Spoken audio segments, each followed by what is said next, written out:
இன்னைக்கு new year முன்னிட்டு தமிழ் சினிமால நெறைய படங்களோட போஸ்டர்ஸ் வந்து ரிலீஸ் பண்ணியிருக்காங்க. நெறைய புது புது போஸ்டர்ஸும் இப்போ ரிலீஸ் ஆயிருக்கு. ஆக்சுவலா ஜனநாயகன் படத்தோட ட்ரெய்லர் வந்து 2ஆம் தேதி ரிலீஸ் ஆகும்னு எதிர்பார்க்கப்பட்டது. இதுவரைக்குமே எந்த அப்டேட்டுமே வரல.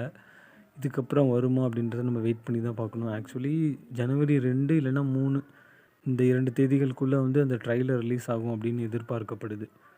ஸோ இந்த வீடியோல நீங்க வந்து இப்போ படங்கள் இப்ப நடந்துட்டுருக்க படங்கள், அடுத்து ரிலீஸ் ஆக போற படங்களோட போஸ்டர்ஸ பார்க்கலாம். ஸோ எல்லாமே வந்து அடுத்தடுத்து இந்த வருடத்துல ரிலீஸ் ஆகும்.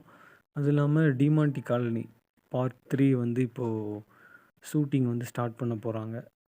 ஸோ ஏகப்பட்ட புது புது படங்கள் வந்து ரெடி ஆயிட்டுருக்கு. ஸோ அதோட போஸ்டர்ஸ் தான் இந்த வீடியோல வருது. ஸோ விஜய் சேதுபதி நடிக்கிற ட்ரெயின் படம். அதுல வந்து ரீசென்ட்டா கூட ஒரு சாங் வந்து ரிலீஸ் ஆயிருந்தது.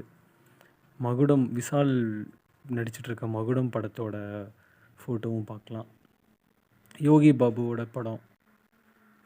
ஸோ அர்ஜுன் அவங்களோட மகள் நடிக்கிற படம். ஸோ அதே மாதிரி நேத்து வந்து ஜனநாயகன் படத்துலேருந்து ஒரு போஸ்டர் நல்லாயிருப்போம் அப்படின்னு சொல்லி ரிலீஸ் ஆயிருந்தது.